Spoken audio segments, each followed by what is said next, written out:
I'm really wonderful. I want to welcome our guest tonight. Professor Christine Hayes teaches at Yale University in the Jewish Studies and Religious Studies Department. She is one of the world's authorities on the authorship of the Talmud and the understanding who are these people that we call the rabbis, and how did they see the world, and what were their, their principal values. She's also a faculty member and fellow of the Hartman Institute in Jerusalem. And all of that's great, but the thing that you really need to know is that tonight's her birthday. And she celebrated her birthday. So with apologies to the smoke detectors in the room, if all of you would please stand up. We know how to welcome guests in this shul. And if you'll join me in a blessing for our teacher and friend, Professor Hayes. If I can get this match lit without burning the shul down. There it goes. There you go. Ready? Happy birthday to you. Happy birthday to you. Happy birthday, Professor Hayes. Happy birthday to you. Whoa, thank you so much. We're very privileged to have Professor Hayes. We begin with a bracha, so if you'll join me, please. Baruch atah Adonai Eloheinu melech haolam, asher kitshanu mitzvotav v'tzivanu la'asok b'divrei Torah. If you'll embrace those beside you, we're all survivors of the great fire of 2017. Yaseh shalom, Yaseh shalom, shalom aleinu ve'al kol Yisrael. Yaseh shalom, Yaseh shalom, shalom aleinu ve'al kol Yisrael. Yaseh shalom, Yaseh shalom, shalom aleinu ve'al kol Yisrael. Yaseh shalom, Yaseh shalom, shalom aleinu ve'al kol Yisrael. Yaseh shalom, Yaseh shalom, shalom aleinu ve'al kol Yisrael. Please be seated. I read in an article standing in line at the supermarket that there's a method for teaching small children how to swim. The normal method, the method I learned, was with the Red Cross. You got in the pool, you had a kickboard, and then they taught you to let go of the side of the pool, and they taught you some strokes, and slowly, you learn how to swim. There's some educational theorists who had a much better idea. Throw the kid in the pool. You throw the kid in the pool, and one of two things happen. Either the kid naturally swims or has a lifelong phobia of water. And the reason I told you that is because that's how most of us, when we started learning, learned Talmud. Talmud is this crazy world where you already have to know everything there is to know about the book in order to open it and read it for the first time. Because you can't get in it, because there's no entrance, there's no door. So when I was a seminary student, I was in high school actually when I began this, they threw us in. Got a Gemara, you open the Gemara, Shnayim ochzim b'talis, two guys walk into the Beis Medrash, each holding a side of the talis. Whose is it? And you say, like, who cares? But no, but because that's how it works. And pretty soon you either end up with a deep love of Talmud, that's how I ended up, or you end up with a lifelong phobia of it, which is how many of my colleagues ended up, right? He became a cantor, that's exactly right, right? But so the question I asked tonight was, I said to Professor Hayes, we're talking about the rabbis, the Talmud. Give us a doorway in. Give us a way of understanding who these guys were and how they saw the world and how they talked to each other. What was important to them? And she said, I can do that. And I said, thank God, because I can. So I am so glad you're here. I'm so glad you're here because we want to know, who were these guys? These are the guys that created our religion. How did they see the world? Please welcome our birthday girl, Professor Christine Hayes. There's some warm tea and some cold water. Thank you. Okay. Thank you so much. Thank you, Ed, for this wonderful... This is a magic microphone. All right. You have to talk right into, or they'll scream at you that they can't hear you. Is that good? Can everyone hear me? Good. Thank you so much, Ed, for that welcome and also for this invitation to be with you tonight. I was worried that actually the fires were because somebody actually tried to light the real number of candles for my birthday cake. and it got a little out of hand, but I understand that's not the case. But my thoughts are with everyone here. It's a terrible situation. I remember being in San Francisco for the earthquake in '89 and watching the fires that were burning just above our apartment, and it's not a wonderful feeling or a wonderful sight. So we hope that this will come to an end very soon. What I thought I would do today is to take you through a number of different sources that all circle around the idea of humans being created in the image of God, because that particular line from Genesis 1 is itself the genesis for so many interesting ideas and thoughts in Jewish tradition. The rabbis take that idea and they follow it down many different pathways.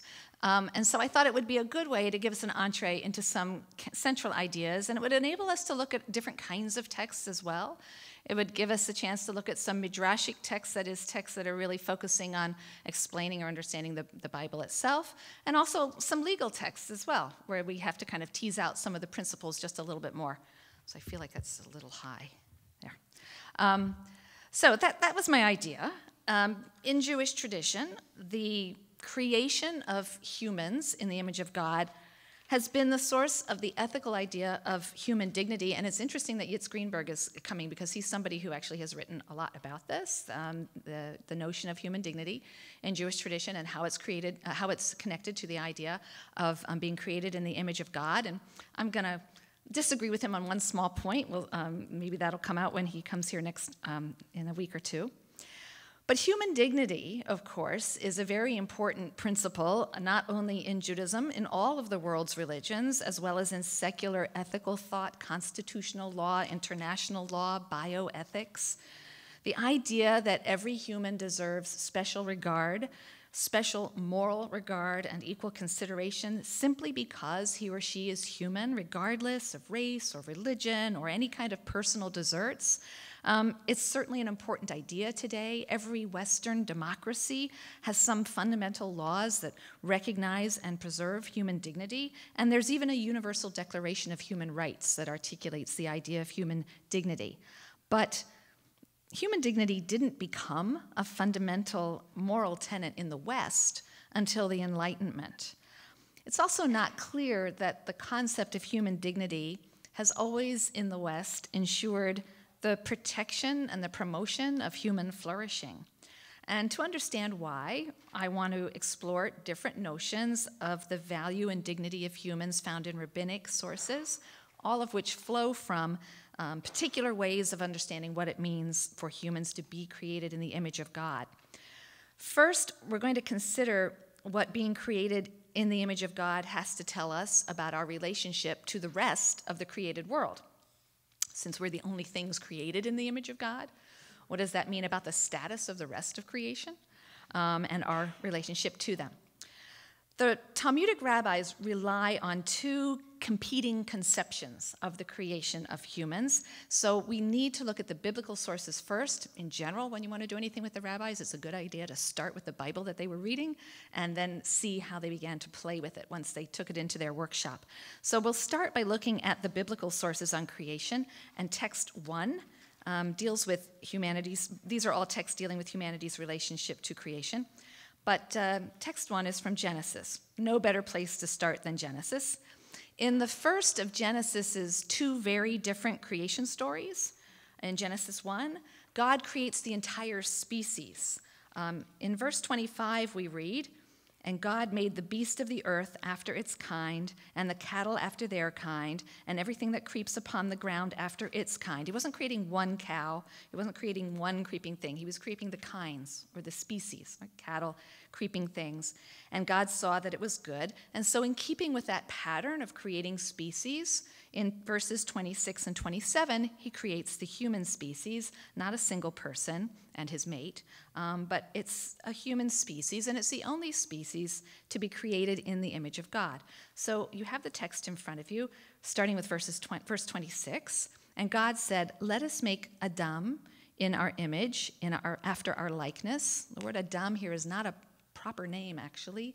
Later on, it's going to be the Adam. It means an earthling, from the word Adamah. So I like the English translation earthling, because Adamah means earth. Adam is something made from the earth.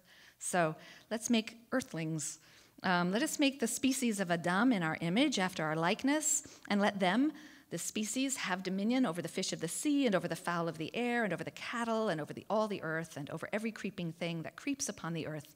And God created the Adam in his own image. In the image of God, he created it. Male and female, he created them. And God blessed them and said, "Be fruitful and multiply and replenish the earth and subdue it and have dominion over the fish of the sea and over the fowl of the air and over every living thing that creeps upon the earth. I've given you herb-yielding seed on the face of the earth and the fruit trees and so on. The animals, they have the grasses, no competition for food. Man is created vegetarian at the beginning, and everything should be peaceful."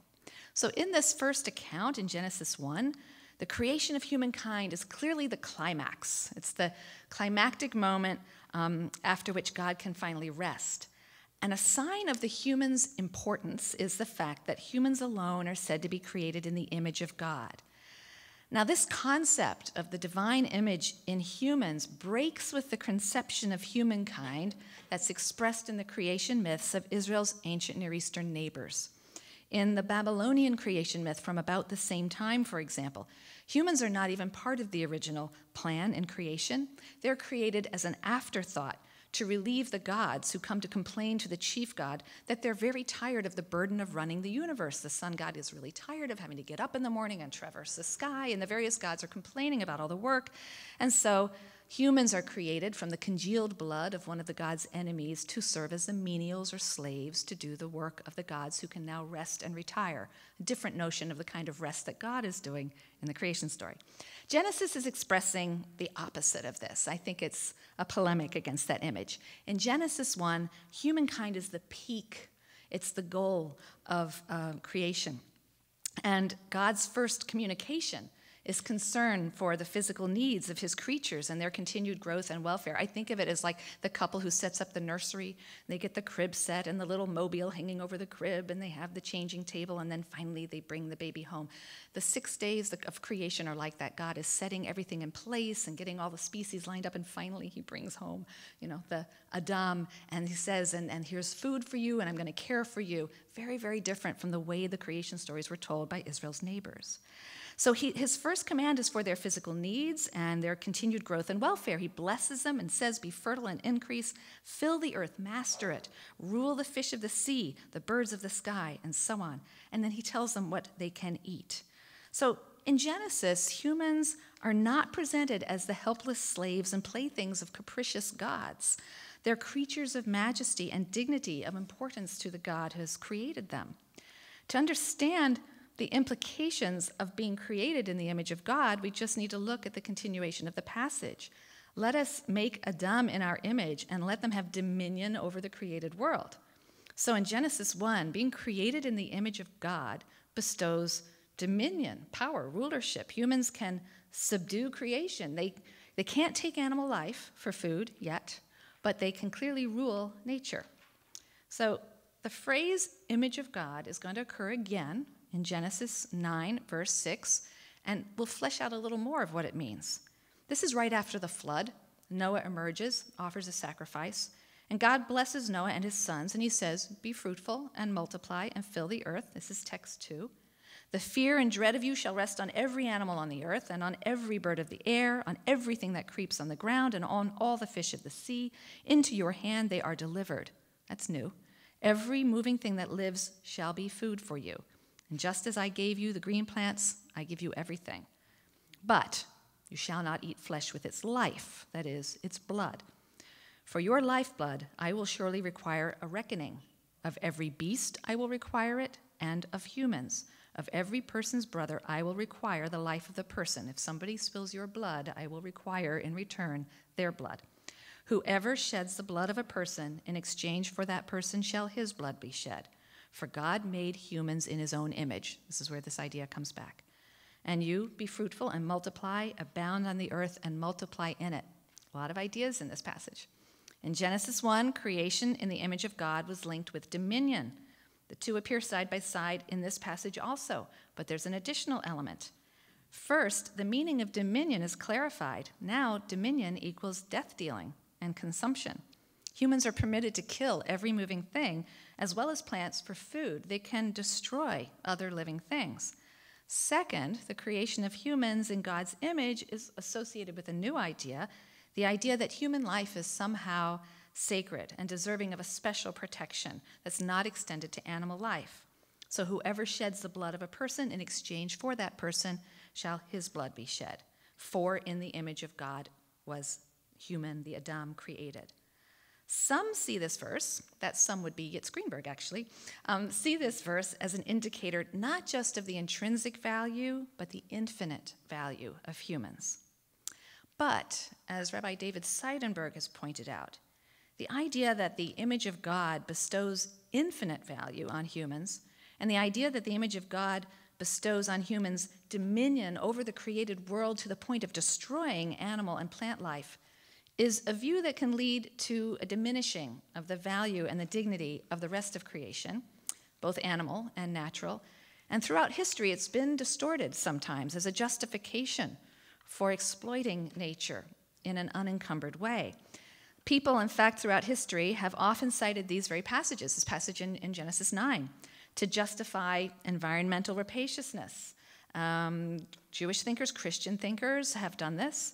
But given our current ability to actually destroy the natural world, that view is increasingly dangerous. So do the biblical sources and the rabbis provide a different or a complementary perspective? They do. Beginning, in fact, with the second creation story. The second creation story is in Genesis 2. And this account differs from the first because it describes human creation now as the creation of a single individual. This single individual is depicted as serving creation rather than a species dominating it. So I've printed the entire text. We will skip a little bit, but just starting in verse 4, this is now a story of the generations of the heaven and of the earth when they were created in the day that the Lord God made heaven and earth. No shrub in the field was yet in the earth, and no herb of the field had yet sprung up, for the Lord God had not caused it to rain upon the earth, and there wasn't a man to till the ground. There's a mist. So order of creation is very different here, right? No plants or shrubs or anything at this point. The human's going to be created first. And so in verse 7 we read, "Then the Lord God formed man of the dust of the ground and breathed into his nostrils the breath of life." So we have that idea. We don't have the image of God, but he has the breath of life directly from God. "And man became a living soul. And the Lord God planted a garden eastward in Eden, and there he put the man whom he had formed. And out of the ground made the Lord God to grow every tree that's pleasant to the sight and good for food, the tree of life also in the midst of the garden, and the tree of the knowledge of good and evil." And then verse 15, which is so important, "And the Lord God took the man and put him into the Garden of Eden to work it and to preserve," lishmor, to preserve it. And then he says it's not good that humans should be alone, or meaning the man. "I'll make a help who is meet for him," or fit for him, all right? We have this word help meet, which I think is sort of Shakespearean English, and nobody really knows what it means, but it means a helper who's equal to or meet for him. And so God then starts to form the different animals. So you see the order of creation is different in this story. He forms different beasts. He brings them to see what the man will call them, and whatever he calls them, that's their name. But none of them is his equal or his partner until finally God takes a rib from his own body and forms flesh around that to make woman and brings the woman, and he says, now this is bone of my bones and flesh of my flesh. She shall be called woman because she was taken out of man. So together, woman and man are partners in working and preserving the garden. So the language in this story is quite different from the language of human dominion over nature. Adam works and tends the garden in which he's placed in order to preserve it. Here, humans are no longer the center of the created universe. So if the second story calls into question the idea that humans are the peak of creation, exercising a special dominion over it by virtue of being created in the image of God, then the next passage, text 4 from Ecclesiastes, questions the idea that humans have infinite value or intrinsic worth by virtue of being created in the image of God. This is Ecclesiastes, who after all was something of a depressed individual, as you may know. So we would expect nothing less of Ecclesiastes, but the rabbis included this in the canon, I think, for a reason. Ecclesiastes chapter 3. "I said in my heart," meaning I thought, "with regard to the children of man, that God is testing them, that they may see that they themselves are but beasts. For what happens to the children of man and what happens to the beasts is the same. As one dies, so dies the other. They all have the same breath. Man has no advantage over the beasts, for all is vanity, all futile. All go to one place. All are from the dust, and to dust all return. Who knows whether the spirit of man goes upward and the spirit of the beast goes down into the earth? So I saw that there is nothing better than that a man should rejoice in his work, for that is his lot. Don't think too much about these transcendent matters. So there's a tension in the Bible. There's a tension between these two biblical notions of humankind's place in and relationship to creation. Or perhaps it's not so much that they're in tension as that they're complementary, and we need them both. And I think the Talmudic rabbis understood that there's a time and a place for each, as David Seidenberg has argued. The claim of infinite value taught in Genesis 1 is critically important in the area of human rights. In a world where people often weigh human life against profit, there's a pressing need to argue for the absolute value of human life and the dignity of persons. And yet, an overemphasis on the majestic human of Genesis 1 can turn into a devaluation of the rest of creation and provide a warped justification for the unbridled exploitation of nature or inflicting increasingly irreversible harm on the planet upon which we all depend. For that reason, Genesis 2 reminds us that humans possess profound value, but not infinite value. The created world and the life it sustains also have an intrinsic value in and of themselves, not just for what they can do for humans, not just an instrumental value. I think the Talmudic rabbis strike the balance between, a very delicate balance, between the dignity of humans and the dignity of nature and the rest of creation in this passage from a rabbinic work. So text 5 is now a rabbinic midrash or commentary on the book of Ecclesiastes. That's what the Rabbah tells you. Ecclesiastes, great, right? Rabbah. So this is our expansion on Ecclesiastes. They cite a verse from Ecclesiastes, "Consider the work of God, for who can make straight that which he has made crooked?" And then the rabbis comment on that by telling a story. When the Holy One, blessed be he, created the first man, he took him and he led him round all the trees of the Garden of Eden, and he said to him, "Behold my works, how beautiful and commendable they are. All that I have created, for your sake I created it." You're the peak, you're the goal, you're what this is all about. "For your sake I created it. Pay heed that you do not corrupt and destroy my universe, for if you corrupt it, there's no one to repair it after you." Rabbi Joshua ben Korcha said, "Who was created for the sake of whom? Was earth created for the sake of a human generation, or a generation created for the sake of the earth?" And I think the question is left rhetorical because there's an endless cycle between the two. David Seidenberg notes that the 20th century Jewish theologian Joseph Soloveitchik built upon this rabbinic insight when he taught that we must bear in mind both of the biblical conceptions of the human, which he refers to as Adam 1 and Adam 2. And Soloveitchik wrote this: "Man acquires dignity through his majestic posture vis-a-vis his environment, but Adam 1 is balanced by Adam 2, the steward and the servant of Genesis' second chapter." And this idea can be connected to an old Hasidic teaching, which I think also captures this wonderful tension between these two views and how they must govern our conduct at different times and in different circumstances. According to this Hasidic tradition, a person should always keep 2 slips of paper in his pockets. One that reflects the majestic human of Genesis 1, Adam 1. That slip of paper says, "For my sake the world was created," right? Like out of that rabbinic story where God said to Adam, "I did all this for you. For your sake, for my sake, you should have a piece of paper that always reminds you of how important you are. You're the center of the world as far as God is concerned. For my sake the world was created." And then in the other, you should have a piece of paper in line with the humble servant of Genesis 2 that says, "I am but dust and ashes." And the trick to knowing the truth of our own nature is knowing which slip of paper to pull out when. So, in the face of those who would place profit and power above people, we should reach for Genesis 1's vision of the supreme value and the inalienable dignity of every human and fight for that truth. And in the face of rapacious and narcissistic human greed that threatens to destroy the planet, we should reach for Genesis 2's vision of the humble servant who's entrusted with the preservation of the created universe that they are a part of. and fight for that truth. And if we reverse them, the consequences would be devastating.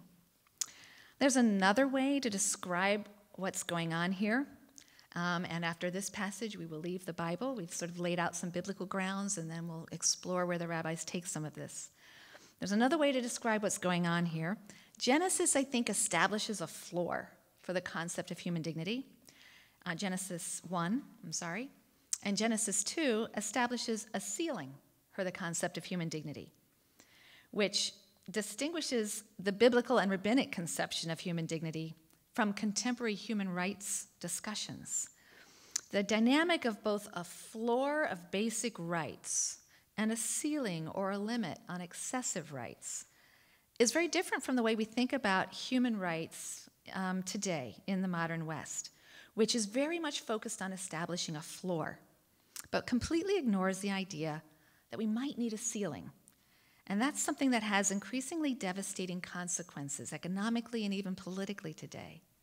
There's an historian named Sam Moyn. He's just newly arrived at Yale, actually, and he's written a wonderful book in which he argues that the modern human rights movement, which has really been around for about 60 years, is based on a conception of the basic dignity and worth of every human. It's had stunning success in combating political repression around the world and restraining excessive violence, but it's been a little bit less successful in the realm of social and economic rights because it has failed to address the devastating effects of wealth inequality. And this, he says, is for a simple reason. Human rights organizations focus on the floor, the minimal obligations we have to provide for the poor, but they don't say anything about the ceiling and how to prevent wildly disproportionate concentrations of wealth that threaten human dignity in a particular way. And as we're seeing around the globe now, this kind of radical inequality is at least one contributing factor to the rise of a lot of anger, popular anger, and radical populism.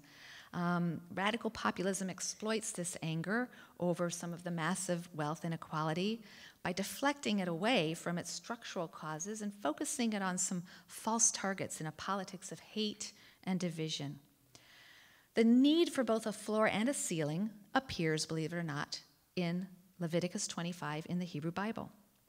This is a really interesting text with an economic vision that establishes a floor of human dignity and a ceiling on the accumulation of wealth in a basic market economy. And we'll take a look at this text now. We'll skip a little bit. It's a long text, but this is a text that gives us the laws of the Jubilee year. You may know that when Israel enters the land, there is an equal distribution of land among all of the households within all 12 tribes. And following that equal distribution of the land, God gives this law in Leviticus 25 that says, in the 50th year, you will proclaim liberty, and it's a year of the Jubilee. Everybody returns to their original distribution of land. If you read through the passages, and we don't have a lot of time to read through that, but it tells us what happens when things become unequal. Sometimes people will find that they might have to sell their land because they have fallen into debt. If that happens, it says in verses 14 and following, you should always try to find a redeemer who's willing to pay the debt and get the land back to the person who owns it. And the land mustn't be sold permanently, it says in verse 23. The land belongs to God. You're in it as strangers and foreigners. I've distributed it in a certain way, and you can't sell it permanently. It has to come back. In verse 25, if an Israelite becomes poor and he has to sell some of his property, again, the nearest relative should try to redeem it and get it back to him. If there's no one to redeem it, but later he earns the money, you should sell it back to him so that he can reclaim it. But if he doesn't get the means to repay, then in the year of Jubilee, it will return to him. Or if they become so poor, it tells us in verses 35, if they become so poor and unable to support themselves, you help them as you would a foreigner or a stranger so they can continue to live among you. Don't take interest or any profit. That will never enable them to dig themselves out of debt. Help them and try to get them out of debt.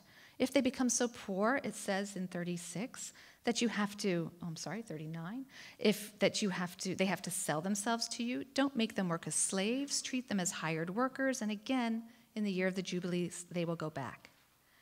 This is a fascinating text. It recognizes that we may start equally, but of course, life happens. A weaver's loom is destroyed in a fire caused by his neighbor. A farmer's crop fails because of a drought. A laborer will contract an illness. Another breadwinner might be killed in a war, leaving his family destitute. For various reasons, wealth will leave the hands of some and be concentrated in the hands of others. And Leviticus 25 recognizes that this will happen. It puts in place some mechanisms to slow that inevitable process, but ultimately there's a recognition that sometimes you can reach a point where the inequalities become intolerable, and you can reach a breaking point. And so there's an automatic and default reset button. Every 50 years, we return to the original ground zero egalitarian distribution for the game to begin all over again. What Leviticus 25 reminds us is that a focus on human rights isn't enough. We have to also focus on human goods and have a theory that helps us set our sights not just on rights, but on the good. I'm not suggesting that, and I don't think anyone ever actually did, just press that button and everything went back to zero, but I think it's a thought experiment, and I think it's an important idea to understand that we ought to be caring about the good as well as just the basic right to some basic subsistence level. So a vision of social and economic justice and equality that requires a floor and a ceiling with measures to ensure that they're never irreparably breached is the vision of Leviticus 25. And I think it's also the vision of Adam 1 and Adam 2, basic rights, but also some limit on those rights. What I want to do is now move thoroughly into the rabbinic material, now that we've seen some of these ideas already said in the Bible. We're going to skip what I think is section 2. I have a bunch of different sort of modular units that we can look at, and I want to jump to the part that's called integrity and care of the body. And immunity from abuse, so that would be at the bottom of page 3. I want to jump to there. Coming back then to this idea of human worth and human dignity. These are ideas that have been discussed in the Western philosophical tradition, and people have very widely differing understandings of what that means, and the rabbis will be very different from what developed in the Western philosophical tradition. One tradition connects human dignity and human worth to what's unique about humans, and what's unique about humans, for the Greek philosophers anyway, like Aristotle, was our ability to reason. So both Aristotle and Plato thought that most humans are special and have special dignity because of their ability to reason. However, most humans are really not very rational. They don't have fully rational natures, the worthy of free men. So a lot of them are suited to be slaves. So if you think that our human dignity turns on our rational capacity, and you deem a large portion of the world to not have fully developed rational capacity, that for them included women, for example, and people who weren't Greek, barbarians, then you can have a principle of human dignity that still allows for enslavement, for example, slavery of other people.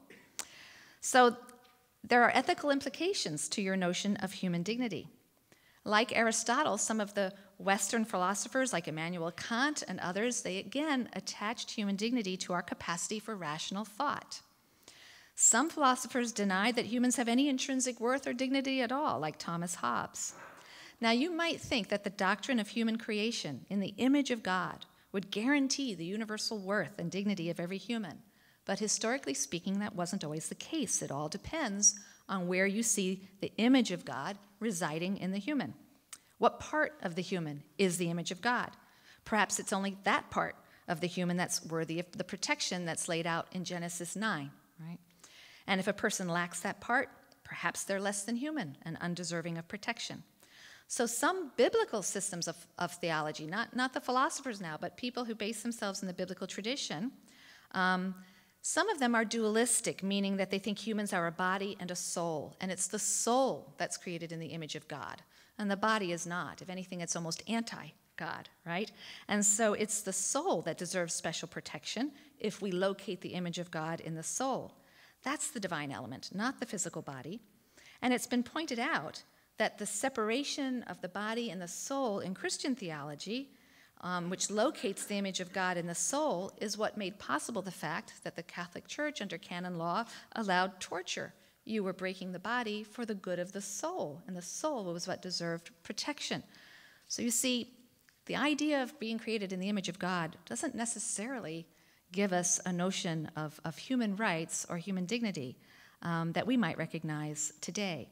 If the body is less important than the spirit, and if the image of God is housed not in the body but in the spirit, you can justify breaking the body or even extinguishing it in its earthly life if that will benefit the soul in its eternal life. And so there was a great deal of torture and punishment in pre-modern Europe. By contrast, classical rabbinic sources make it very clear that the image of God is found in the physical body of the human being. Pretty interesting, given that the rabbis have an incorporeal notion of God, which is to say, God presumably doesn't have a physical body, or does he? People think that in Jewish sources God doesn't have a physical body, but the rabbis certainly talk about God's body in many, many ways and picture him as having a body.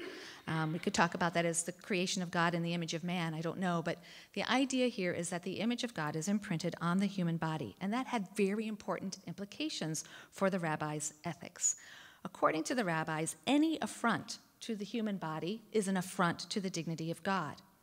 Every human, therefore, regardless of how rational they are, regardless of race or faith or mental capability or station in life or religious standing or moral standing, is due basic respect because they're created in God's image, even a corpse that is no less than the image of God. So you can see how this would have a lot of implications for how you would treat a lot of different situations.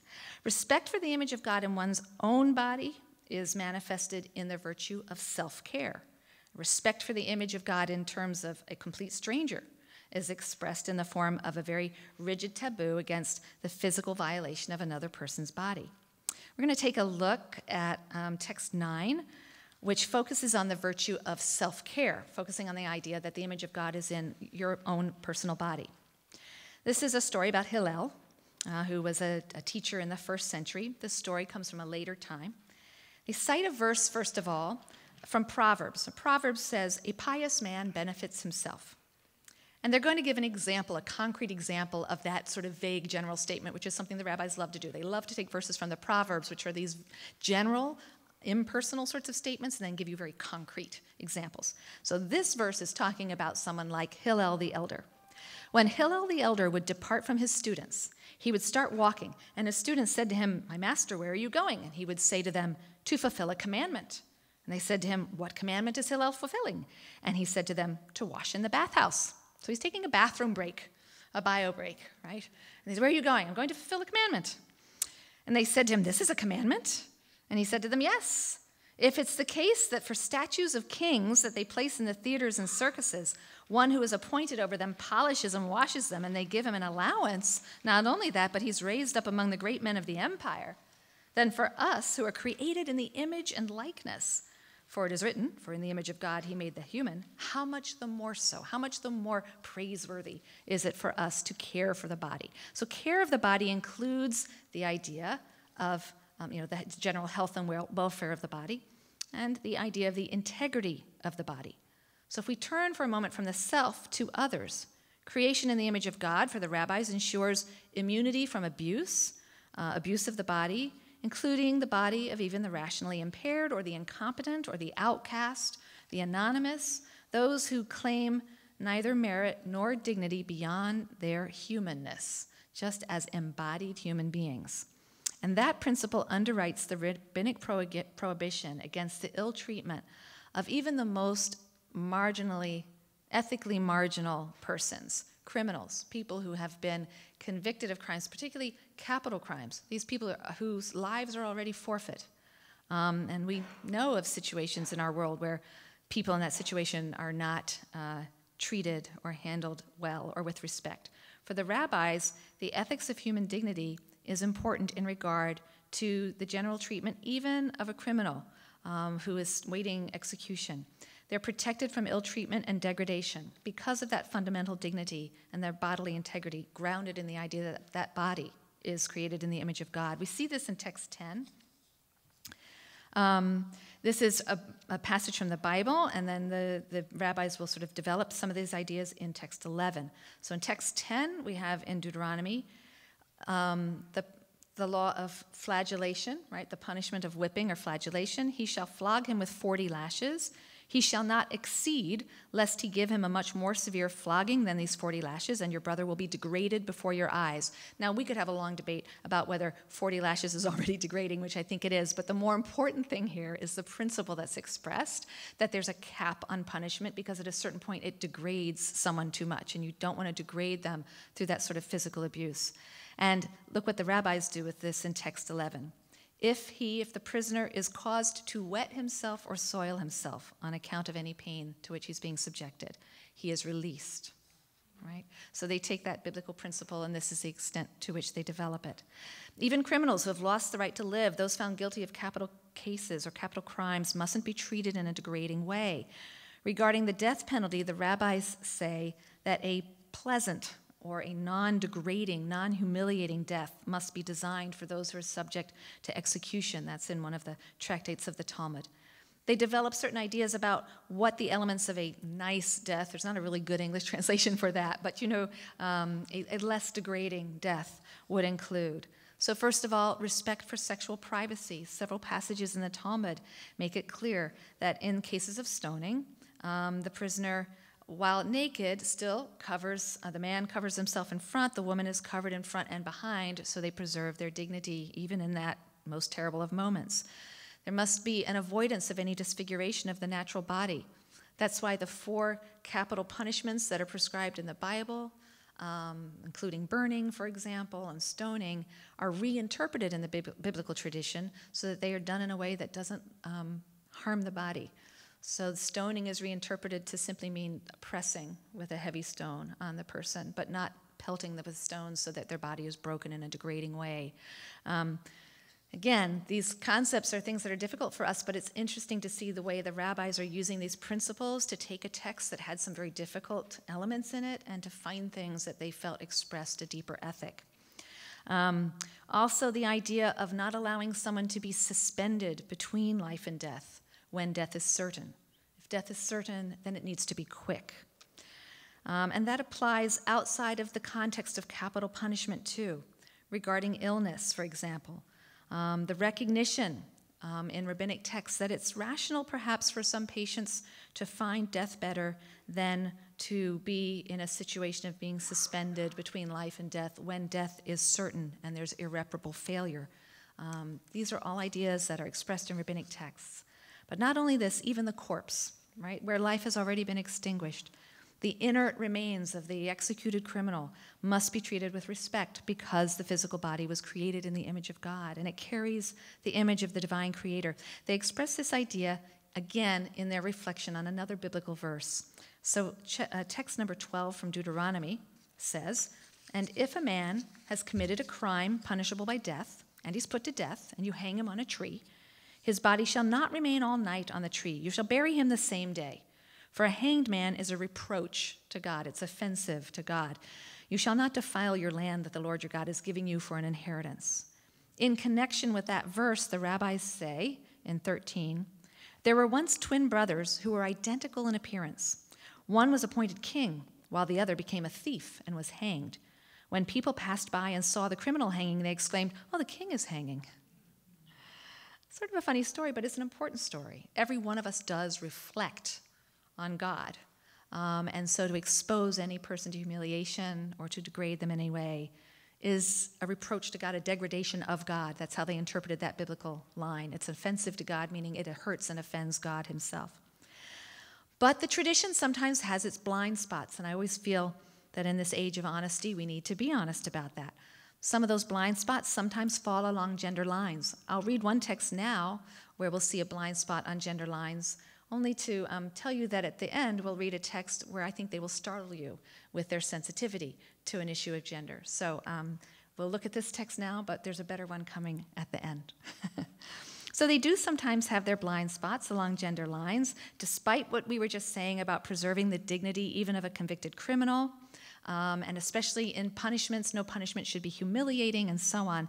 There is one case in which the rabbis, I think, fantasize about a very humiliating punishment. And I say fantasize because we know that this text comes from a time when they could not carry out this punishment. This is a punishment that had to take place in the temple.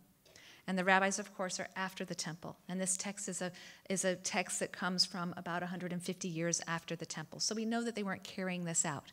But still, they allow themselves to think through and fantasize about the punishment of the suspected adulteress.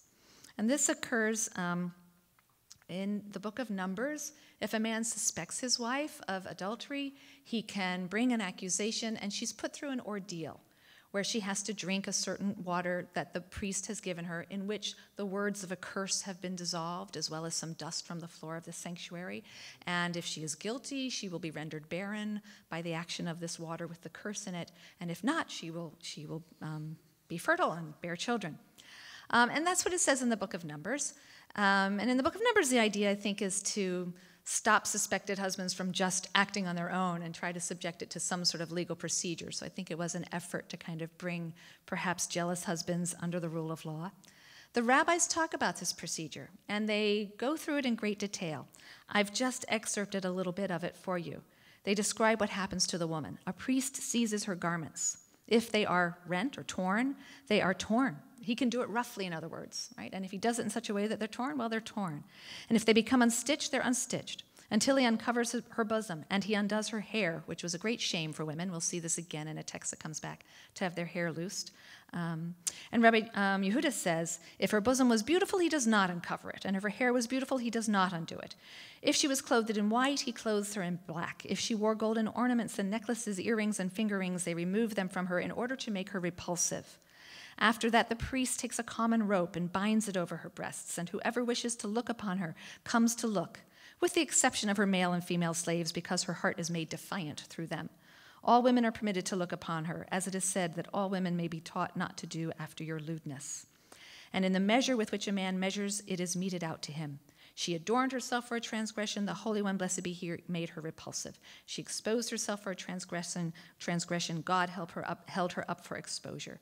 She began the transgression with the thigh and afterwards the womb, and therefore she's punished in the thigh and the womb, nor does all the body escape. And it goes on for quite some length and really describes in graphic detail the public physical humiliation of this woman. Again, I do say it's a fantasy. We know that this happened, this could not have happened at the time that the rabbis were writing, but it does violate many of the principles that they themselves are very clear about elsewhere in their writing, about the treatment of even a convicted criminal, not just a suspected adulteress, but even a convicted criminal should not be treated in this way. So there's a fantasy here of absolute control over this errant female's body that seems to fuel that harsh treatment. In other words, when it comes to human dignity, gender matters, and the rabbis aren't the only one for whom that's true. Unfortunately, we see that that's true in many cultures. Criminals are given every measure of dignity. This woman, who is suspected of adultery, is imagined as utterly and violently degraded and debased. A quick and ready demonization, degradation, and especially sexual humiliation of a woman that doesn't really find a parallel in the treatment of male sinners. And that, of course, is no less a danger today, and one that we must guard against. But I want to bring our attention back to some other aspects of our text.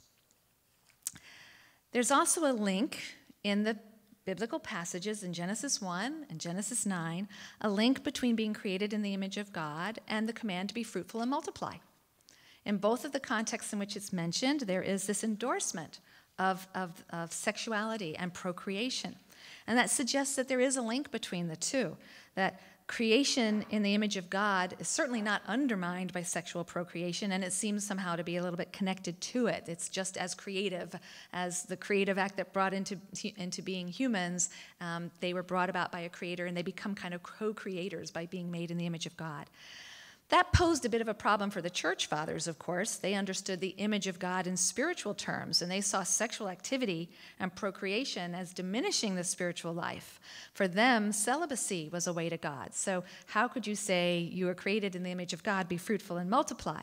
So they have to spiritualize that commandment to be fruitful and multiply. They say it means multiply students, be fruitful intellectually. It refers to education and intellectual spiritual growth.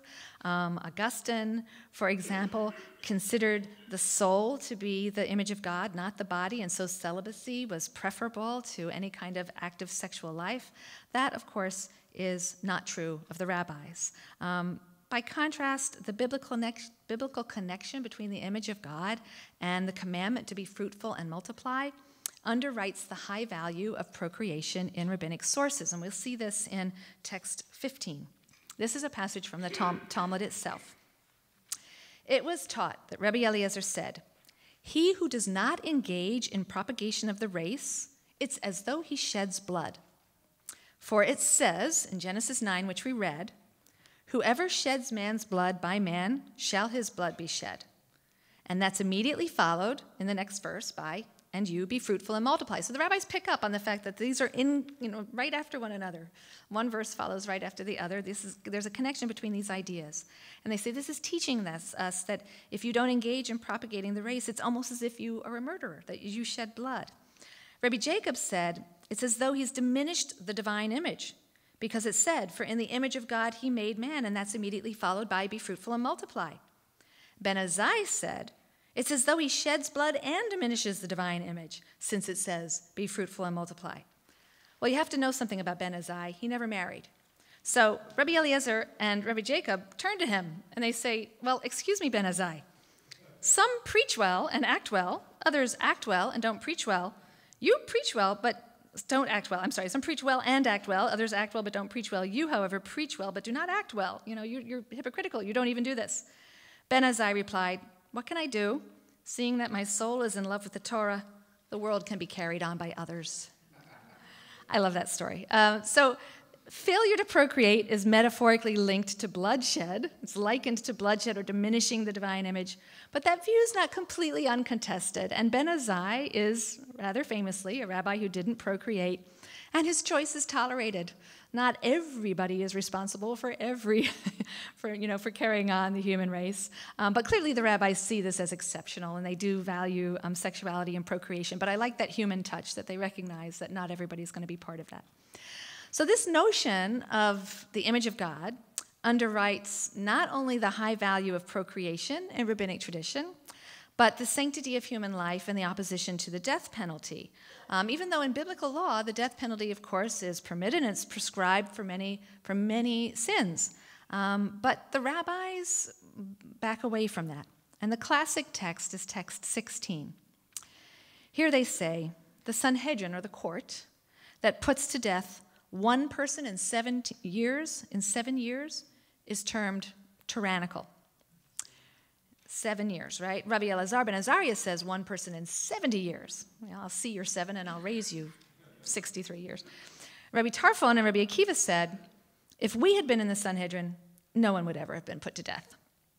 And Rabbi Shimon ben Gamliel says, well, they would certainly have increased the shedders of blood in Israel. This is very typical, by the way. So for those of you who haven't seen a lot of Mishnah or Talmud, where do you stand at the end of this, right? You get this, and there's always another side. There's always another side.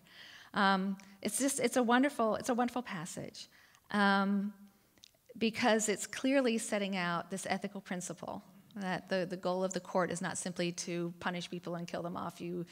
Maybe the goal of the court is to bring peace and to do many other things, and punishment is only one tool, and there are other things to do, and the value of life is so great that we should never, never, never take it, according to 2 rabbis. But one says, but, do you want to be that absolute about your value?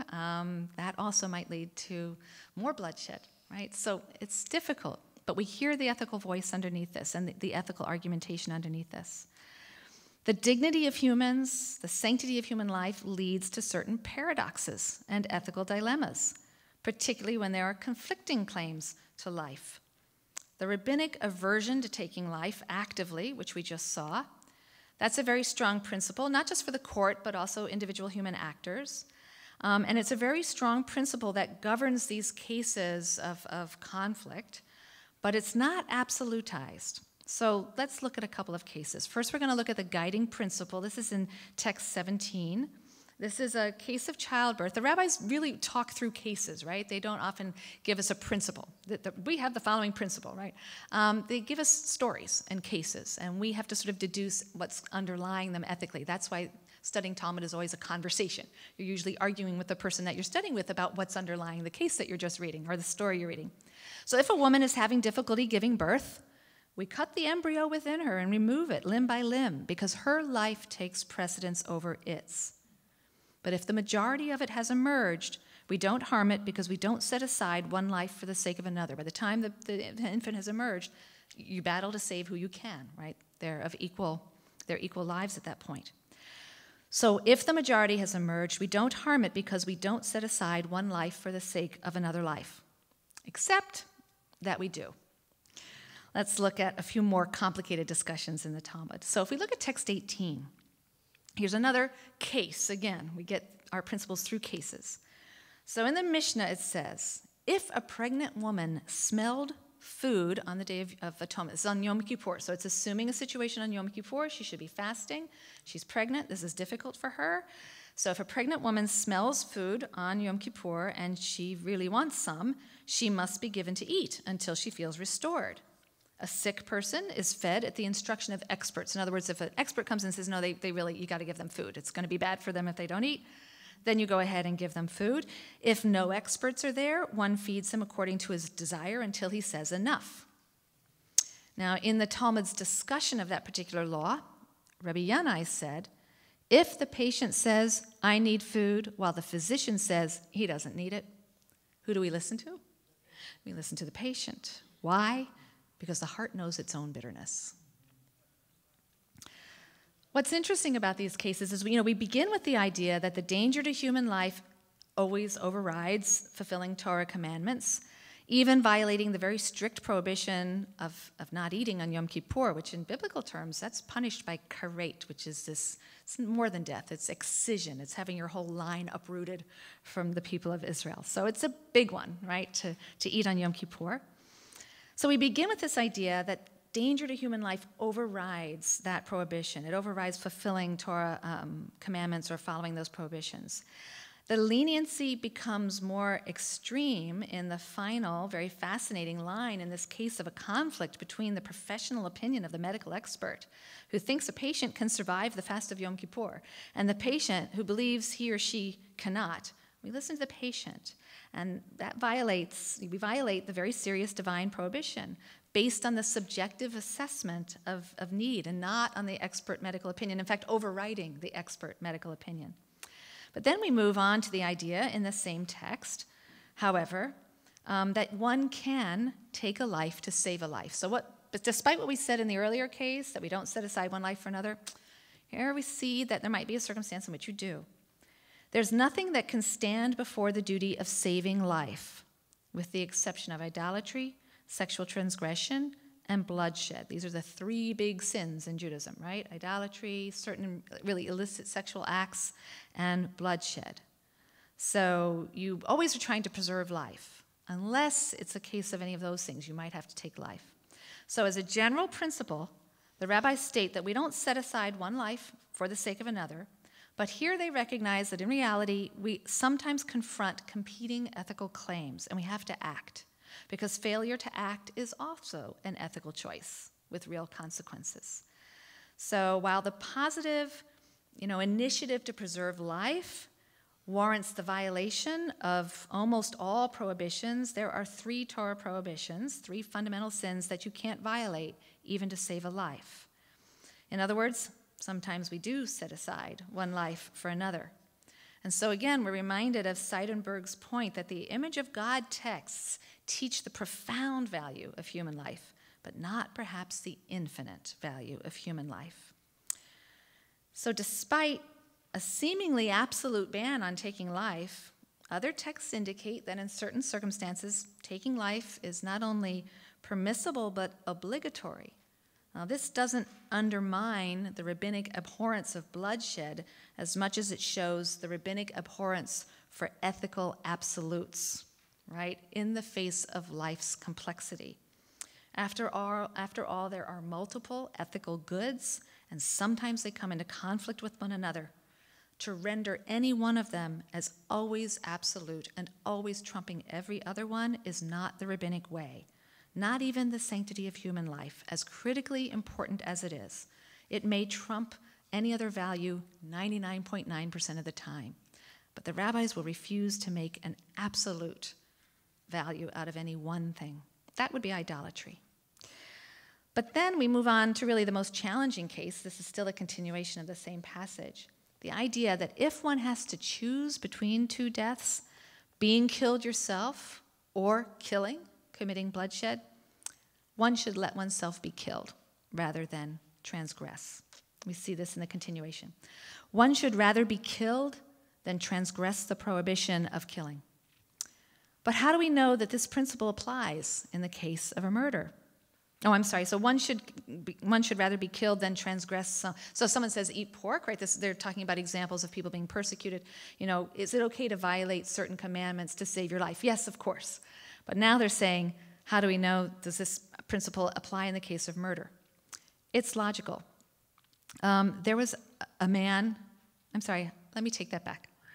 One should not be killed. There's first a discussion in what comes before, I'm remembering the whole passage now, of whether you should violate certain commandments or be killed. And at first there's the position that no, the value of life is important. Then they talk about situations of persecution or public things where maybe it's important to not violate the law and to allow yourself to be killed. So that's the point at which we're entering the conversation now, that they recognize that one should be killed rather than transgress the prohibition.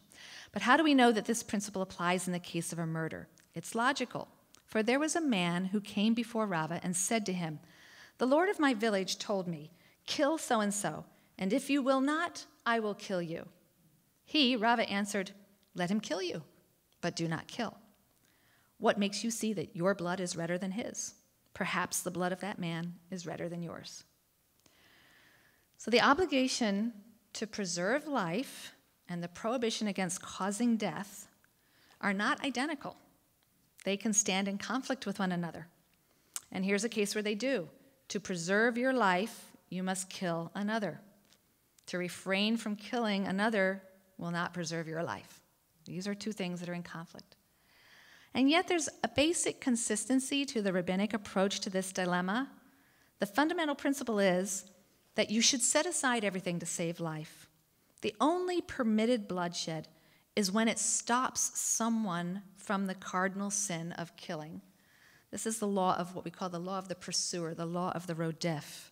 If someone is chasing another person to kill them, you can strike that person down. That's the law of the pursuer. You can kill someone who is about to kill another person. And that's really the principle underlying this. You can stop someone, you can kill someone, you can take the life of someone who is about to kill another, including yourself. So just as it's better for the pursuer to be killed, and you're the pursuer in this case, you've been told to kill another person. Just as it's better for the pursuer to be killed rather than to engage in bloodshed, it's better to let yourself be killed than to commit bloodshed. It's paradoxical, perhaps, but it still upholds the principle that committing bloodshed represents a transgression worse than death. So those were some serious texts. We have a few more unusual and interesting and funny texts in the last section, but it might be wise to take a 5 or 10 minute break. I'm going to look at Ed and see what he thinks. I know we started about 7:20 or so I don't know. We're five minutes, and we'll come back and look at some interesting paradoxical texts. Yeah. Act 2, Professor Christine Hayes. Thank you. Image of God. So another way to think about the strength and the extent of the concept of human worth and human dignity is to ask whether it is intrinsic, can never be taken away, right? Inalienable, as we say in our, what is it, our Constitution or Declaration of Independence. Now I could show that I grew up in Australia and I didn't go to school here. But, thank you, okay. Right, that's right, yeah, so, yeah. So is it intrinsic and inalienable, or is it situational? Something that comes to you because of your circumstances or situation in life and is alienable, can be taken away from you. The rabbis recognize that there are two different types of kavod, or honor, dignity. The kavod of social honor that accrues to individuals on the basis of maybe inherited social standing. They might belong to an aristocratic class, or perhaps their achievements in life, their station in life. And then there's the kavod of just intrinsic human dignity, and that's egalitarian. It's a basic fact of our humanity that's possessed by everyone regardless of their social status. So social honor, or kavod, is given to certain designated groups in society because of their status in the community or because of their relationship to others, the king, scholars and rabbis, of course, elderly persons, one's parents, males, all are due a certain respect because of their social situation, right? But intrinsic honor refers to the unqualified respect for human beings. That's just intrinsic to their existence as a human. And that's retained. That's retained regardless of their actions or their traits, because it comes from the fact that they were created in the image of God. So one is situational, one is intrinsic. And I want to look at some texts that focus on the difference, and that'll bring us full circle to our floors and ceilings. I want to talk about intrinsic honor first. There's a great passage in the Bible, Deuteronomy. This is text 20. Deuteronomy 24. When you make any kind of loan to your neighbor, you're not to enter his house to take the collateral. It's a really simple concept, right? When you make any kind of loan to your neighbor, you're not to enter his house to take his collateral. You must stand outside, and the borrower will bring the collateral outside to you. If he's poor, you're not to go to bed with what he gave you as collateral in your possession. Rather, you must restore the pledged item at sunset, and then he will go to sleep wearing his garment and bless you. This will be an upright deed of yours before the Lord your God. In other words, this is a good thing to do, right? Not necessarily what the law would say was just, but sometimes the just is not always what's good. So it's an upright, good thing to do. This text recognizes that financial power over the debtor doesn't confer rights upon someone to shame that debtor, not forcefully entering his home. That would be a loss of his agency, or degrading him to the level of pure subsistence or less by depriving him of his basic needs, maybe the cloak that he uses as a blanket to sleep in, protecting him against the elements of the night. Even in impoverishment, one still has intrinsic dignity, right? The floor. And that seems to be inalienable, at least by others. Can't be taken away by others. A bigger question is whether we can voluntarily renounce our intrinsic human worth, the worth that's grounded in the creation of the image of God. Can we allow our own abuse or degradation? So a student of mine, a young man named Yoni Pomerantz, decided to compare Roman law and rabbinic law on this very question when it comes to injury, laws of injury. So Roman law at the time allowed a person to relinquish his or her honor. But rabbinic law suggests that a person cannot really do this. Roman law allows a person to permit others to insult him. Roman law says there is no affront when the victim consents. The Mishnah, in contrast, says, and this is text 21, a person who says, blind my eye, cut off my hand, break my leg, the injurer is still liable, right? Even though you asked him to do these things, gave permission. The injurer is still liable. Even if the injured one says, and I promise you, you'll be exempt, the injurer is still liable. If he says, tear my garment, break my pitcher, the damager is liable. But if the injured one says, and you will be exempt, then he's exempt. Right? So the difference between your property and your body. Right? One who says, do this to some third party and you'll be exempt, then the injurer is liable, whether he harms the third party's person or property. A lot of principles are stacked into that one little statement, right? But this is how rabbinic texts work. They put together these different scenarios and tweak them a little bit here and there, and you begin to see the principles. So unlike in Roman law, in this Mishnah, a person cannot consent to their own abuse. If they invite physical harm, if they even invite physical harm, the injurer is still culpable. You just can't do this to people. That's not true in the case of harm to their personal property. If a person urges another to damage his property, that person's not liable. It's not true, and they say you'll be exempt. And that's not true for bodily harm. So the protection of the body and immunity to abuse that's afforded by the dignity that arises from being created in the image of God is inalienable. What about direct self-harm, right? Harming yourself. It's an interesting case. This is text 22. And just as he is liable for harming his fellow, so too is he liable for harming himself. if he himself spits and spreads it on his face, right? That's, I guess, how you would spit in your own face. If he spits and spreads it on his face in the presence of his fellow, right, doing it to embarrass you in front of others. So you do it in front of someone else, pulls up his hair, tears his garment, breaks his vessels, throws away his coins in his rage. Well, he's exempt according to human law, but he's liable according to the laws of heaven. And they give the verse, I shall demand the blood of your lives, Genesis 9, verse 5, leading to 6, because he was created in the image of God. So they're kind of stuck. It's like getting Al Capone for tax evasion. You know, we can't get him on that, but know that you're liable by the laws of heaven, and God will punish you. We can't bring you. We need to have a complainant, to get you in human court. And if you're doing it to yourself, then we don't have somebody to bring a complaint against you. You're doing it to yourself. But it's wrong. It's still wrong, and it's in the eyes of heaven. Rabbi Shimon ben Elazar said in the name of Rabbi Chalfai ben Agra, who said in the name of Rabbi Yochanan ben Nuri, one who pulls up his hair, tears his clothing, breaks his vessels, scatters his coins in his rage, he should be in your eyes like one who performs idolatry. For if his inclination should tell him, go and commit idolatry, he would do it, for such is the work of the evil inclination. So you see here the rabbis are using their bully pulpit. They can't get these people, but they want you to know this is a terrible thing. So in the case of self-harm, there may be no legal liability, but there's still moral liability, and a person who dishonors himself is liable before God. The principle that a person cannot give up his honor, his basic dignity, or his right to immunity from abuse is illustrated by the following remarkable example. This is text 23, and this is the one to make up for the one about the suspected adulteress that I told you we would get back to, so that's this one. It once happened that a certain person uncovered the head of a woman in the marketplace. Again, a very humiliating act. Women kept their hair covered. So it was only someone with very suspect morals who would have had her hair uncovered, okay? So a man uncovered the head of a woman in the marketplace. And when she came before Rabbi Akiva, he ordered the offender to pay her 400 zuz, which is the exact full amount of damages, okay? And the man said to him, Rabbi, allow me time before I have to pay, before we carry out the judgment.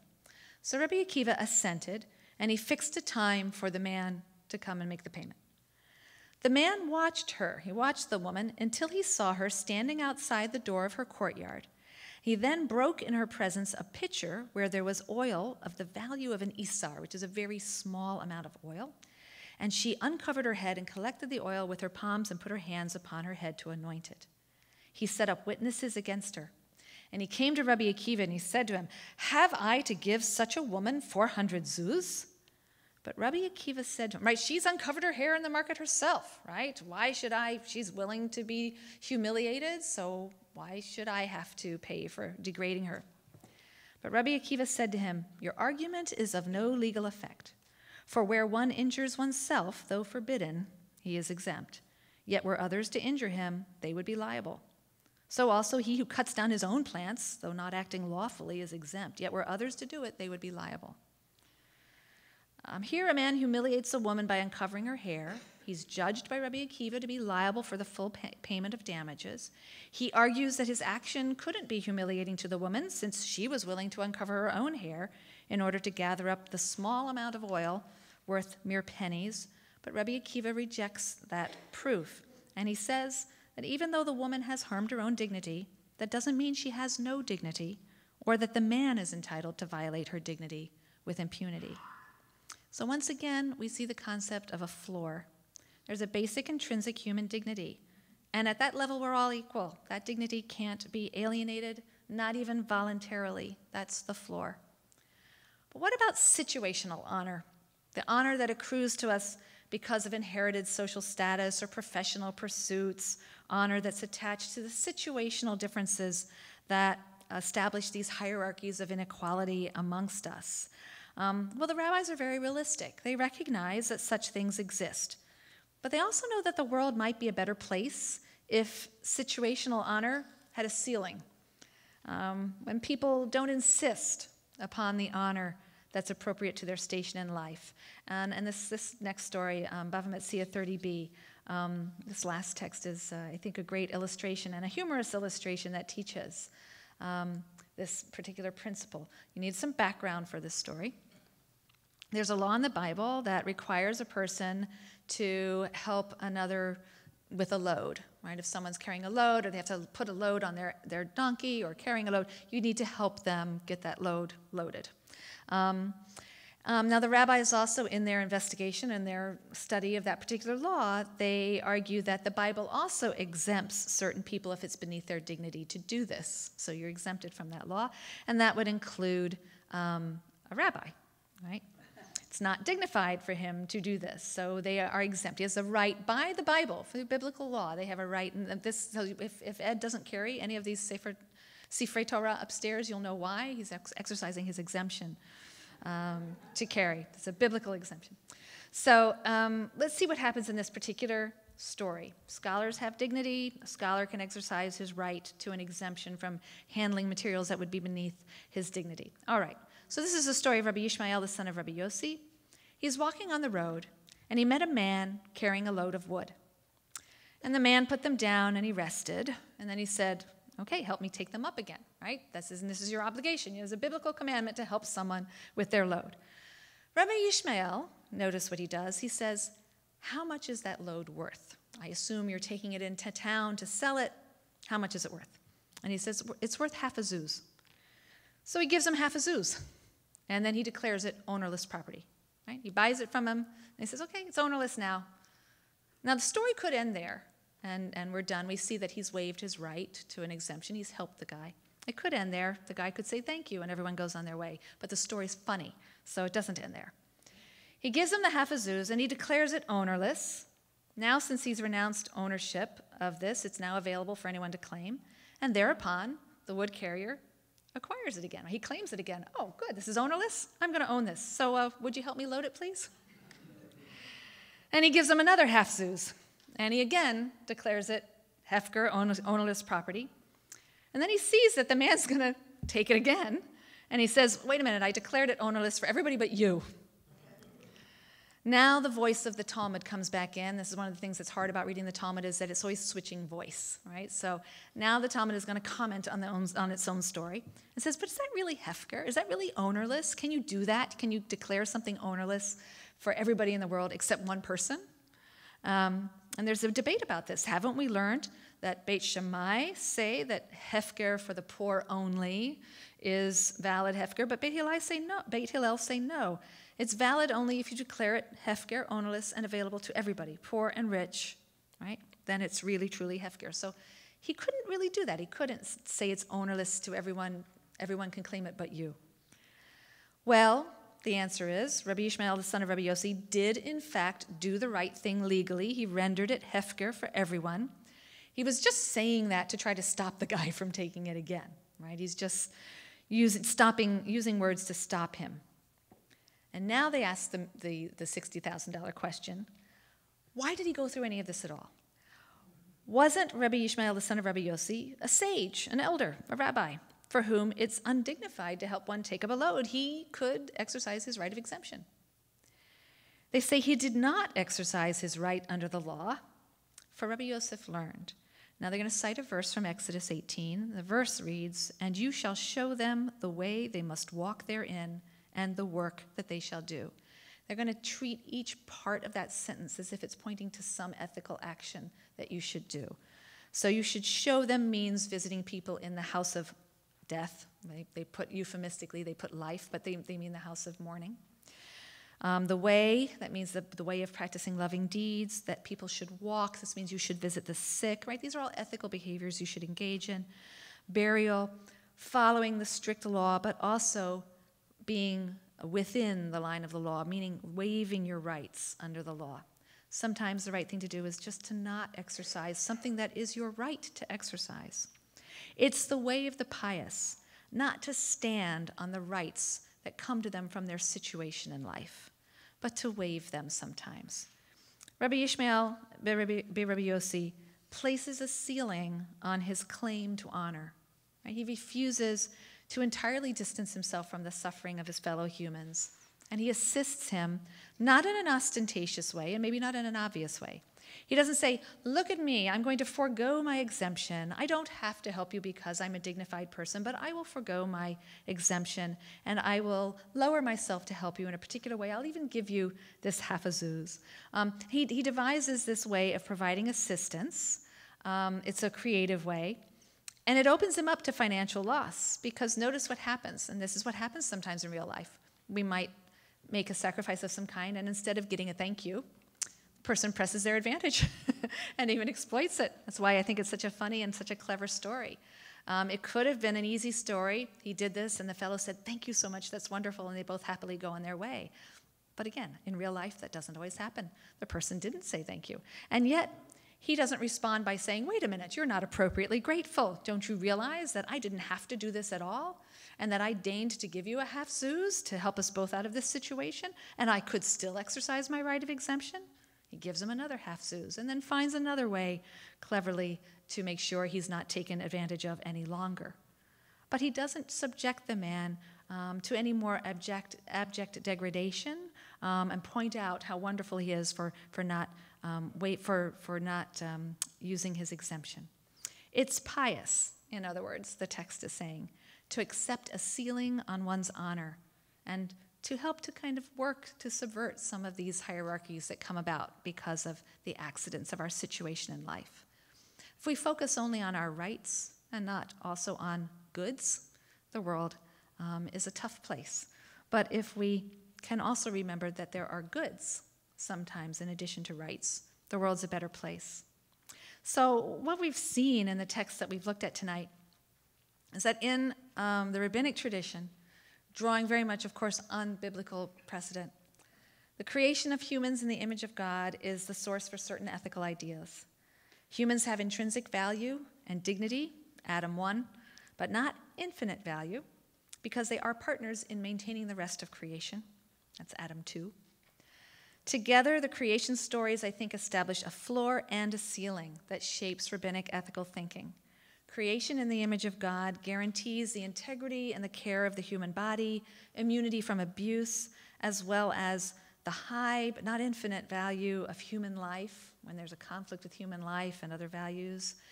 Creation in the image of God bestows an inalienable dignity, yet one may voluntarily waive one's social dignity and one's social rights. Hopefully one will in the service of a greater good. And that balancing act is crucial. The rabbis say, and I didn't print, yes, did I put this? It comes at the end of the story, but did I include it? No, I didn't give you the last paragraph. The very next paragraph at the end of that story is one in which the rabbis say that Jerusalem was destroyed because everyone stood on their rights. They stood on the letter of the law and wanted exactly what was just and right, instead of being willing to sometimes forego or waive their rights as the situation or as compassion or as mercy or some other good might sometimes demand. To insist on one's rights, that's the legacy of Adam 1, created in the image of God, endowed with intrinsic value and dignity. That's crucial in the face of those who would, again, subjugate people to profit or deny the basic humanity of others. But to ignore the good and in the name of Adam 1 to sweep away the ceiling on our will to power without regard to the legacy of Adam 2, the servant of a larger created world, that's a recipe for human suffering and gross inequalities that can lead to instability. And I think as we're seeing now, the rise of a politics of hate. Those are the texts I wanted to take you through. It's really up to Ed where we go from here. There's one funny story that we skipped over. We can come back to, or we can open it for some questions. So that's fine. It's fine. But thank you for your attention. I know it's a tough night. You have other things on your mind, so it's a tough night. But I'm happy to entertain any questions anyone might have. Pass the microphone if anyone has a question. Carol Merrill. The Carol Merrill. Hi. Hi. I wanted to ask you a question about what you mentioned about income inequality.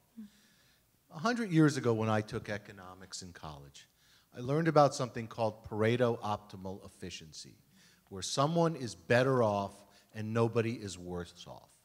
I get what income inequality is when it's a zero sum, when if I have to take something, it's taken from somebody. But if I'm creating something where I'm better off and nobody's worse off. Why is there any morality in putting a ceiling on Right. that? Right. So the argument is Sam Moyes. It's not mine, so you can take up the argument with him.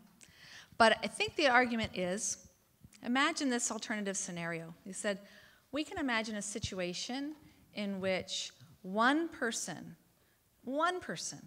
owns all the wealth in the world, and everyone has exactly what they need according to the Universal Declaration of Human Rights. They have enough food to eat, they have a roof over their head, and they have clothing.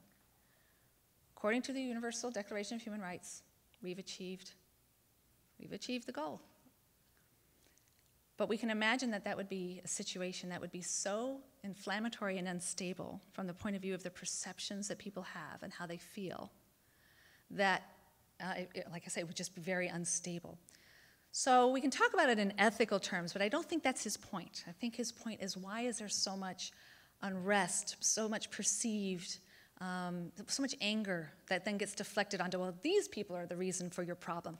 The reason you don't have enough or whatever is because of these immigrants or because of whatever. People can use that as a politics of hate and division. And I think that's his point. I don't think he's arguing about an economic theory, and I certainly don't know enough about economics to argue an economic theory, but he's arguing that when there are such massive, it's not income inequality, but just accumulation of wealth to such a massive degree, that creates conditions for resentment, anger, hatred that can then be easily turned by populist leaders in really negative ways, right? So I think it's more about human psychology than it is necessarily about an economic theory or what would be the right, And that's what I was trying to get at by looking at that Leviticus 25 text. It seems to me to have the same instinct, that we ought to care about the fact that there are people who are falling further away from us, because that's just somehow an inherently unstable situation. It's going to lead to conditions that will bring about a reset of the button in a more violent way, perhaps, or in a different way. So it's really more of a psychological point that I was trying to make, and certainly not one where I'm in any way equipped to argue economic theory at all. So I hope that helps, makes it a little bit clearer. I'm not necessarily trying to convince you, but I just think that it's more of a reflection on how people respond to the optics and the perceptions of what they're seeing, right? It may not be accurate about economy. Yeah. Where it seems that the situation that under the temple was quite different than this situation that the rabbis were in when writing these works. What was so different? Where did they come from that there was such a flexibility and a context of people's emotional responses, far less than during the prior period? Where were they from that brought about this kind of thinking?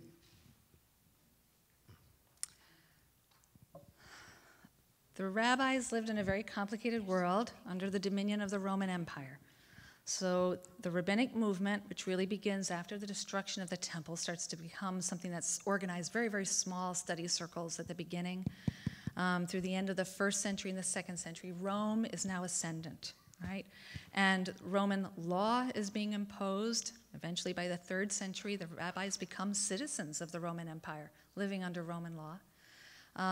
Their land is being filled with enormous statues to emperors and gods, idolatry. So they're living in an environment which did not reflect the world that they thought they were commanded to live in biblically. You can have a couple of reactions to a situation like that. One is to become very separatist, isolationist. There was a group that lived off in the desert. You've heard of the Dead Sea Scrolls, that belonged to a sectarian group that withdrew from the corrupt society, didn't like the administration of the temple, felt that they were too accommodationist to foreign powers, and separated themselves to be a pure community. So they didn't endure. Or you can stand up and fight and be a rebel, and we know that there were zealots who fought, and some, like Josephus, blamed the destruction of the temple on some of the zealots in Jerusalem who fought the Romans at every turn. And in 130, there was a great uprising under a Messiah figure, Bar Kokhba, and Rabbi Akiva himself supported him to fight Rome, and that was the last great fight against Rome. After that, the rabbi said, simmer down. This is the reality we live in. and it's not perfect. But we need to find a modus vivendi. We need to live. Yes, the Bible tells us to tear down the altars of idolatrous gods. Yes, the Bible commands us to uproot every idolatrous statue. We are living in a land now saturated with idols and statues. How do we honor that desire to not acknowledge idolatry and yet not set our own house on fire? And so they begin to interpret those laws. What it means is do not pay money at any business that supports idolatry. Do not go to a bathhouse where there's an idol of Aphrodite, the statue. Do not use anything that is sacred to an idolater, but if it's a picture of a god that's just a decoration on a cigarette box, that's not actually an object of worship. In other words, they had to learn how to be flexible, how to accommodate, how to assess the real meaning and value of the commands, and then how to apply them in a radically new and different world and situation. The world the rabbis lived in looked nothing like the world of the Bible. The Bible and its laws and its vision were for an agrarian, nomadic community of people living under their own governance in their land. They're living in a cosmopolitan, urban environment on the outskirts of a huge government that's enslaving people, sucking the economy of the area, salting the land and making it non-productive. They just lived in a completely different world. And if they wanted to maintain something, they were going to have to be flexible. And I think that's a large part of how they develop and why they develop these incredibly creative and flexible ways of understanding the tradition to make it live in a new age. And we often think, we live at such a distance from them. We have to appreciate that they lived at such a huge distance from the world in which the Bible was written. They really did. And what they created was something so radically new and different. They themselves know that. You might know of the very famous story where Moses is said to go up to heaven to collect the Torah. And he arrives, going up Mount Sinai, they figured he kept going. He goes all the way up to heaven and he arrives and God's just finishing it off. He's just finishing writing it. And he's just putting the little decorative squiggles on some of the letters of the Torah. And Moses says, really, why are you wasting your time with this? And he says, trust me, there will come a man who will expound heaps and heaps of laws on each of these little decorative squiggles. And Moses says, show me the man. And he says, turn around. Moses turns around and he finds himself sitting in Rabbi Akiva's schoolhouse. Now he's in the 7th row because the best students sat in the 1st row. The dummies sat in the back, and there was Moses behind the 7th row of students. And he's listening as he is expounding laws, right? Reading from the biblical text and expounding all of these laws. He doesn't understand a word. He gets very depressed because he doesn't understand it. And then they get to a point in the lesson where one of the students says, here's a law. Show us, Rabbi Akiva, how you get this out of the Bible. And Rabbi Akiva says, no, that I can't expound. That came from Moses at Sinai. And Moses perks up. He feels like maybe I serve some purpose after all. He goes back to heaven and he says, God, such Torah, show me his reward. And God says, turn around. And he sees Akiva in the marketplace being flayed alive by the Romans. He was killed during the Bar Kokhba War. And he comes back and he says to God, such Torah and such reward. And he says, be silent, for such is my decree. I messed up the story. When he comes back, he says, such a man, and you're giving the Torah by me instead of him. And he says, be silent, for such is my decree. And then he says, at least show me his reward. And he shows him the reward. It says, such Torah, such a reward. Be silent, for such is my decree. But I love that story because Moses himself doesn't recognize the Torah in the hands of a master, sage, or rabbi. He himself looks at that and says, that's what I delivered to Israel. And I think that's the rabbi's way of saying, we know that if Moses were here today, he wouldn't recognize the Torah that we've produced. We've created something so completely new and different. There's another passage in which they say, there are some laws that are firmly grounded in the biblical text, but there are some that are mountains that hang by a hair to the Bible, and some just float in the air. Some of the laws we've created, we're not even sure how they would connect to the biblical tradition. So they knew that they were creating something new, but they also felt somehow it did come from Moses at Sinai. That was a long answer to a short question. Sorry. Yes. Okay. I've always been fascinated by the fact that, the Torah says and God was created in the image of man. Have the current rabbis, or since Enlightenment, have they reinterpreted that as to be not to be such exactly the physical presence or something else?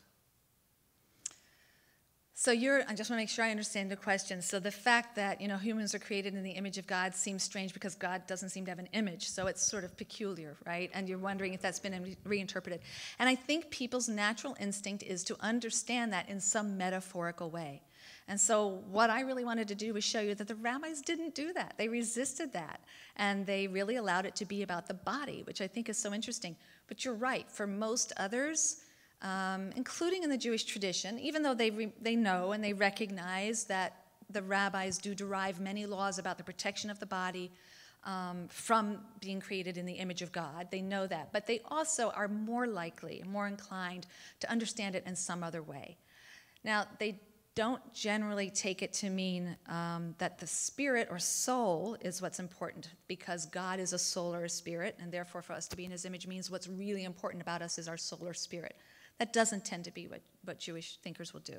Instead, what they will do is to say it's simply an idiom or a metaphor that means we have a divine spark in us somehow. We have great value. And they leave it at that. They don't tend to try to map it onto some particular part of us, either physical or spiritual or social. It's just an indication of our great worth. So I think that's the direction they go.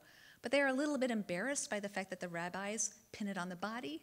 And what I'm trying to say is there's a lot of great things that come out of that, actually, a lot of really important things that recognize that humans have bodies, and those bodies have to be taken care of and respected in a lot of ways. The rabbis know that. They use that principle for everything about the way we treat ourselves and other people. So. Thanks so much. Thank you.